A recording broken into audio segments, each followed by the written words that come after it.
Hi, it's Stacy from familieswithgrace.com, and I just want to talk with you today about how to be an organized mom. This is part 2 in our 2-part series on how to be more organized for yourself and for your family. So I've got 8 more tips today to help you become an organized mom. So through my years as a mama, I've learned a few things about how to be an organized mom. I thought I was good at being organized before I had babies, but after my first child was born in 2009, I learned how real mom brain is. Keeping track of what needs to be done and deadlines when you're constantly interrupted and sleep deprived is difficult.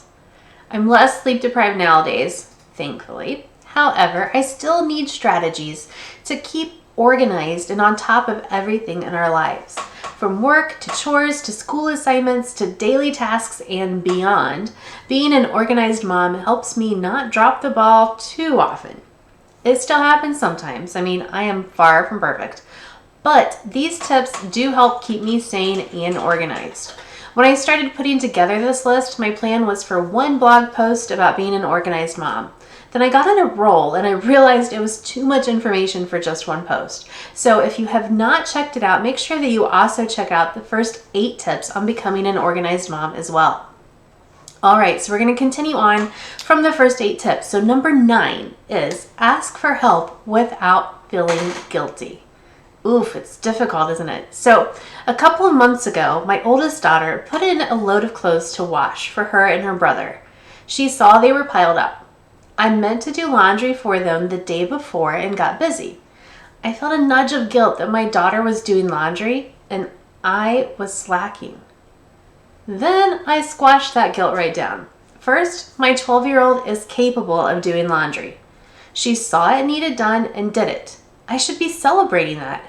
Second, this shows she's learning responsibility. And third, I truly cannot do everything all the time. Being an organized mom doesn't mean that we do it all ourselves all the time. It's okay to let go and ask for help. You can be organized and delegate. In fact, I dare say delegating allows you to be even more organized because multiple people accomplish more tasks quicker. It's just the fact. So ask for help.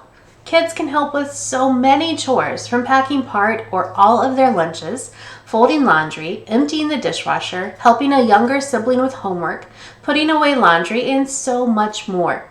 Use their help to teach them responsibility, finish quicker, and then enjoy more fun time together.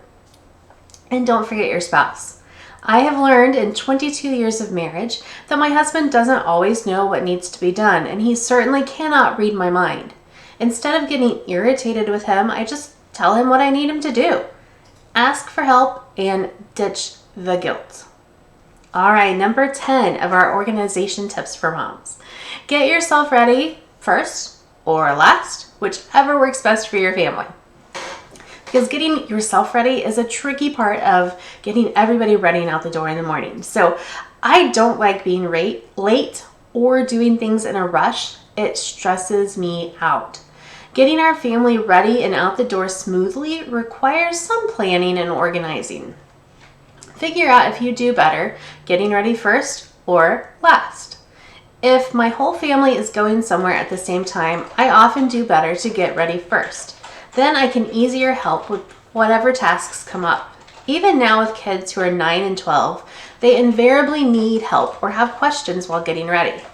When they were younger and needed me more, or needed my complete help with getting ready, having myself ready first just made life much easier. When we don't have to all be somewhere at the same time, I usually get ready last. For example, on school mornings, my husband drives the kids to school. I get up and do all the organizing tasks, like make sure everybody has breakfast, stays on track getting ready. I finalize lunch boxes, fill backpacks, and whatever else needs done. Then, after the kids leave, I eat my cereal and get myself ready. I could get up earlier and get ready first, and I have done so, but this way works best for us right now. If you feel like you're always rushing to get yourself put together to get out the door, try getting ready first. Or if you're able to get everyone organized and on their way before you have to get ready, then do that. Just wait. Figure out what works best for you and your family and go with it. It may even change based on the day, and that is okay. Number 11, stick to daily routines and schedules. Another way I'm an organized mom is by using routines and schedules to my advantage.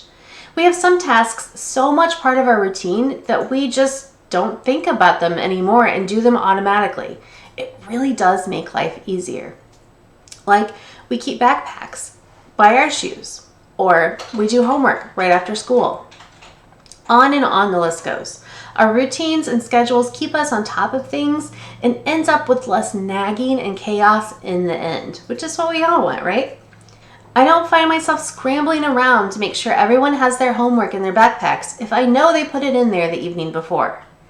Being an organized mom definitely leads to less chaos. Routines and schedules help with that so much. Number 12, sort school papers and mail immediately to save or toss. I have totally lost track of paperwork that got lost in the shuffle. Anybody else? I'm sure that I'm not it. With schoolwork coming home, plus mail and other random things, it's easy for paperwork to pile up. I've learned the best way to avoid that is to immediately deal with said paperwork as soon as my hand touches it. When we bring in the mail, I look at it right away and toss any junk mail. I put things I need to deal with on my desk to file or deal with accordingly from there. When my kids bring home papers and/or art projects from school, I immediately look through them. I sign forms and put them back in backpacks right away. I look over assignments, ask any questions I have, and then toss or keep them. For school assignments or projects I want to keep, I use an easy filing system to organize them per school year. I have a file folder for each child for each school year to keep things. Number 13, prioritize. I mentioned in part 1 of how to be an organized mom that I love lists. I highly recommend lists. One way I use lists is to prioritize what I need to do. While my daily planner and calendar are great for writing down items, I found that using a list with daily top priorities and weekly must-do tasks helps me the very most. So now I do that to easily see what I need to focus on each day, and it makes such a difference. Be sure to check out the Christian Woman Life Planner to download and print your own list that will help you prioritize your daily, weekly, and monthly tasks. All of that said, don't forget what your overall priorities in life are. While I have lists of tasks to be done, my faith and family are my biggest priorities. If I need to leave tasks undone in order to be there for a loved one, then so be it. Never have I heard of anyone regretting on their deathbed that they didn't complete all their to-do list each day. Number 14, speaking of lists, make a daily to-do list. More about lists, but they really do help me be an organized mom. A daily to-do list is a must.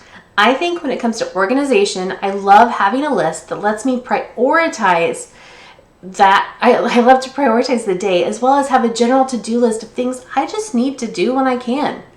Even within that, my to-do list, which I can show you this one, it's all kind of marked out. Different things because it's from yesterday. Yes, so here it is.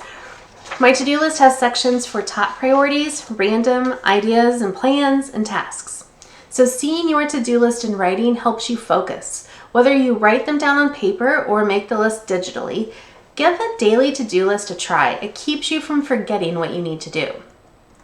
Number 15. Pick a time to organize yourself during the week. At the beginning of each week, I look over the upcoming schedule and what needs to be done. For me, Sunday evenings or Monday mornings work best. Find the time that works best for you to take a few minutes and prepare yourself mentally for the week. Look at appointments coming up. Figure out any logistics you need to deal with. Add items to your daily and/or weekly to-do lists. Even just 5 minutes of thinking and planning ahead can make a big difference to your organization. I mix both work and personal tasks in this weekly prep time, but you might need separate times for each. Figure out what works best for you and go with it. Set reminders if certain laundry needs done before your kid's next game, or put a big meeting at work on your calendar with prep time scheduled beforehand. Organize yourself, including some downtime, because we all need it. And finally, my best tip that I give pretty much every time I tell you any sort of tip is give yourself some grace.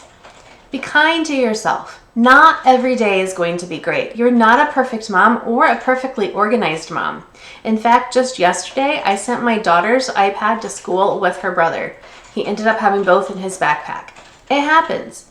Do your best, but don't beat yourself up when you fall short. Just learn from it and move on. I'll never forget the time in pre-K when I missed my son's show and tell day. We were scheduled to bring in the snack and he could bring in something to show off. And I totally forgot it because of some other things going on. I felt awful. However, he does not even remember that happening. So many things I beat myself up for at the time are not that big of a deal in the long run. What is a big deal is doing my best and making good memories with my family. If I can accomplish both of those things, I call that success. Thanks so much.